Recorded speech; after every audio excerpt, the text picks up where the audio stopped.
जैसे कि आप सभी जानते हैं, सच की हमेशा जीत होती है और हमारी एक छोटी सी प्रयास आप तक बड़ी खबर पहुंचाती है। तो स्वागत करते हैं आप सभी का STS न्यूज़ चैनल पर। आगे बढ़ने से पहले आप इस वीडियो को लाइक और चैनल को सब्सक्राइब जरूर कर ले और साथ में बेल आइकन भी प्रेस कर ले। चलिए बढ़ते हैं खबरों की ओर। और आप किस राज्य शहर से न्यूज को देख रहे हैं, कमेंट में जरूर लिखिए।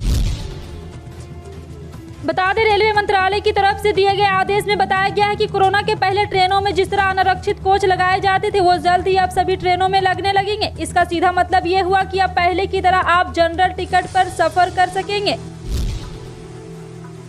चुनाव के प्रचार का अंतिम दौर चल रहा है। मंगलवार शाम को चुनाव प्रचार का शोर थम गया। इसको देखते हुए राजनीतिक पार्टियां दमखम दिखा रही। इसी क्रम में सोमवार को आजाद समाज पार्टी के राष्ट्रीय अध्यक्ष व भीम आर्मी चीफ चंद्रशेखर आजाद ने रोड शो कर ताकत का प्रदर्शन किया। सीएम सिटी में हजारों की संख्या में समर्थकों की भीड़ ने भीम आर्मी को मौजूदगी दर्ज करा दी है। भीम आर्मी चीफ चंद्रशेखर आजाद ने शहर विधानसभा सीट से मुख्यमंत्री योगी आदित्यनाथ के खिलाफ ताल ठोक रखी है। वे लगातार सीएम योगी पर आरोप भी लगाते रहे हैं। उन्होंने कहा कि मुख्यमंत्री 5 साल के कार्यकाल के दौरान चंद लोगों के लिए काम करते रहे। गोरखपुर की जनता अब परिवर्तन चाहती। इस बार के चुनाव में उनकी तानाशाही रवैयों का अंत होने जा रहा है।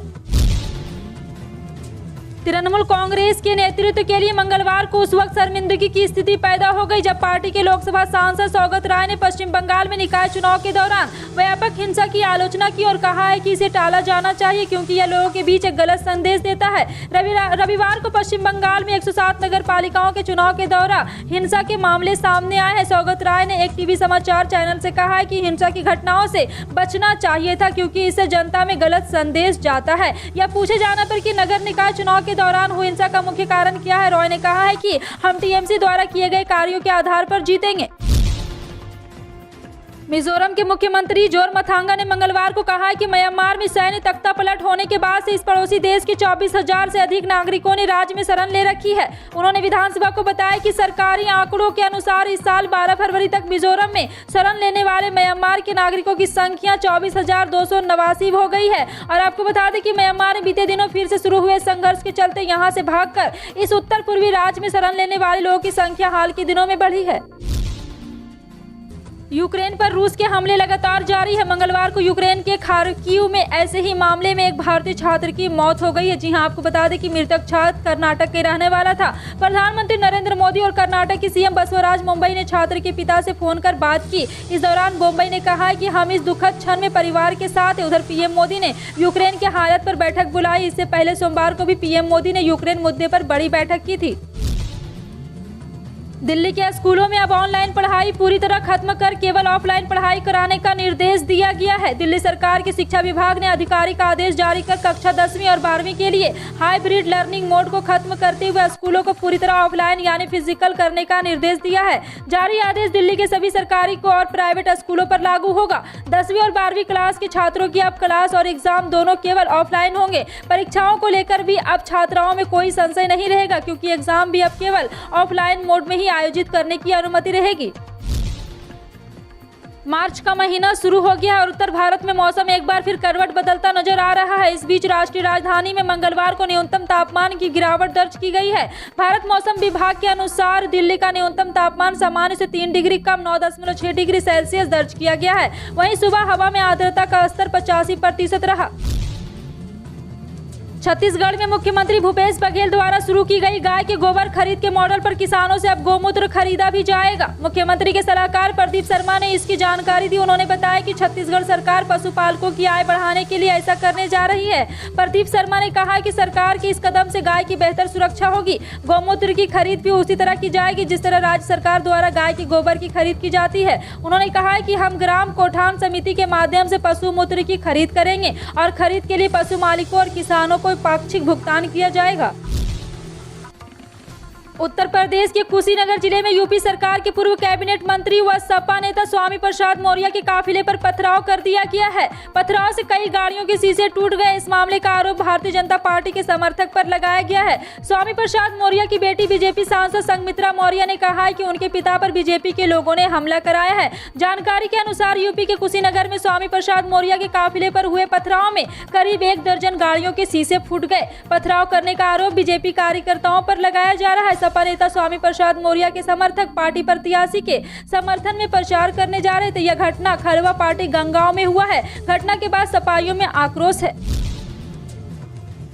बता दें, आधार कार्ड की जरूरत अब हम सबको मालूम, लेकिन क्या आपको ये पता है कि आधार में आपकी डिटेल्स नहीं होना भी बहुत ज़रूरी है, क्योंकि आधार में डिटेल सही होना आपको कई बड़ी मुश्किलें में फंसा सकता है। आधार में जो डिटेल सही होना बहुत ज़रूरी है वो है मोबाइल नंबर, क्योंकि मोबाइल नंबर सही होने से आप घर बैठे बिना किसी मुसीबत के कई चीज़ें आधार में बदल सकते हैं। आधार कार्ड में नाम, पता और जन्म तिथि जैसे पर्सनल डिटेल अपडेट करने के लिए आपका मोबाइल नंबर आधार ID के साथ रजिस्टर होना चाहिए, ताकि अपडेट प्रक्रिया के दौरान उस नंबर पर OTP भेजा जा सके। ऐसे में अगर आपका भी नंबर आधार में पुराना है या नया नंबर ले लिए हैं तो तुरंत अपना नया नंबर अपडेट कर लें। आइए आपको बताते हैं नया नंबर का फायदा। बता दें कि लगातार इस मामले में आधार कार्ड को लेकर अपने आधार कार्ड पर अपना फोन नंबर अपडेट करने के लिए सबसे पहले UIDAI वेब पोर्टल ASKUADI-government.in पर जाएं। उत्तर प्रदेश में विधानसभा चुनाव अपने चरम पर है और आगामी 2 चरणों में सपा और भाजपा ही नहीं बल्कि मुख्यमंत्री योगी आदित्यनाथ और प्रधानमंत्री नरेंद्र मोदी की प्रतिष्ठा भी दांव होगी। और आपको बता दें कि जिसको लेकर दोनों ही दलों के बड़े नेताओं के बीच सियासी बयानबाजी का दौर शुरू हो गया है। इसी क्रम में चंदौली पहुंचे समाजवादी पार्टी के राष्ट्रीय महासचिव प्रोफेसर राम गोपाल यादव ने बड़ा बयान दिया है। उन्होंने कहा है कि 5वें चरण के मतदान के बाद समाजवादी पार्टी सत्ता में पहुंच चुकी है। 6वें और 7वें चरण में बाबा विश्वनाथ की कृपा से क्लीनस्वीप करेंगे। देश में कोरोना वायरस को लेकर राहत बनी हुई है। पिछले 24 घंटे में कोविड-19 के 6,915 नए मामले सामने आने के बाद देश में कोरोना वायरस के संक्रमितों की कुल संख्या बढ़कर 4,29,31,045 हो गई है। वहीं एक्टिव केस की संख्या 60 दिन बाद 1 लाख के नीचे आ गई। केंद्रीय स्वास्थ्य मंत्रालय के मंगलवार सुबह 8 बजे के अद्यतन आंकड़ों के अनुसार पिछले 24 घंटों में 180 लोगों की मौत हो जाने के बाद कुल मृतक संख्या बढ़कर 5,14,023 हो गई है। देश में अभी 92,472 लोगों को कोरोना वायरस संक्रमण का इलाज चल रहा है, जो कुल मामलों के 0.22% है। भारतीय मौसम विभाग ने मंगलवार को जानकारी देते हुए कहा है कि मार्च से मई की अवधि के दौरान गंगा के मैदानी इलाकों में गर्मी की लहरों की संख्या सामान्य से कम रहने की संभावना है, लेकिन पश्चिमी, मध्य एवं उत्तर पश्चिम भारत के आसपास के क्षेत्र एवं पूर्वोत्तर के कुछ हिस्सों में सामान्य से अधिक तापमान रहने की संभावना है। अगर आप सोना या फिर सोने के गहने खरीदना चाहते हैं तो आपके लिए जरूरी खबर है। रूस और यूक्रेन के बीच जारी जंग का असर भारत समेत दुनिया भर के सर्राफा बाजारों पर देखा जा रहा है। इस कारोबारी हफ्ते के पहले दिन सोमवार को सोने के साथ साथ चांदी की कीमत में बढ़ोतरी दर्ज की गई है। हालांकि ये मामूली बढ़ोतरी फिलहाल सोना 50,700 रुपये प्रति 10 ग्राम और चांदी 65,300 रुपये प्रति किलो के करीब है। सर्राफा बाजार के जानकारों की माने तो सोने और चांदी की कीमत में अभी तेजी का दौर जारी रह सकता है। गुजरात का बजट 3 मार्च को पेश किया जाएगा, ऐसे समय में जब ड्रोन तकनीक की मांग दिनों दिन बढ़ती जा रही है। गुजरात सरकार भी अगले विधानसभा बजट सत्र में ड्रोन प्रौद्योगिकी नीति की घोषणा करने की तैयारी कर रही है। कृषि सहित विभिन्न क्षेत्रों में ड्रोन के उपयोग के लिए लाइसेंस प्राप्त करने के अलावा कुछ अन्य नियमों में भी बनाए जाने की संभावना है। ड्रोन का इस्तेमाल खेत में दवा का छिड़काव करने, तूफान और कर्फ्यू के दौरान स्थिति पर नजर रखने, सामान को एक जगह से दूसरी जगह भेजने के लिए किया जा सकता है। ड्रोन तकनीक के आने वाले दिनों में रोजगार का जरिया बनने की संभावना है, जिसके परिणाम स्वरूप राज्य सरकार special drone flying course launch कर सकती है। अंतर्राष्ट्रीय स्तर पर तेल की कीमतें 7 साल के उच्चतम स्तर पर पहुंचने के साथ ही देश में विमान ईंधन की कीमतों में मंगलवार को 3.3% की वृद्धि हुई। यह तब तक और अब तक उच्चतम स्तर पर पहुंच गए और वैश्विक बाजार में तेल की कीमतों में लगातार बढ़ोतरी के चलते इस साल विमान ईंधन या एविएशन टर्बाइन फ्यूल की कीमतों में यह 5वीं बढ़ोतरी है। दूसरी ओर पेट्रोल और डीजल की कीमतें लगातार 116वें दिन स्थिर बनी रही। सार्वजनिक क्षेत्र के तेल विपणन कंपनियों की मूल्य अधिसूचना के अनुसार राष्ट्रीय राजधानी में ATF की कीमत 3,10,87 रुपये प्रति किलोमीटर और 3.22% बढ़कर 93,530.66 रुपये प्रति किलोलीटर हो गई है।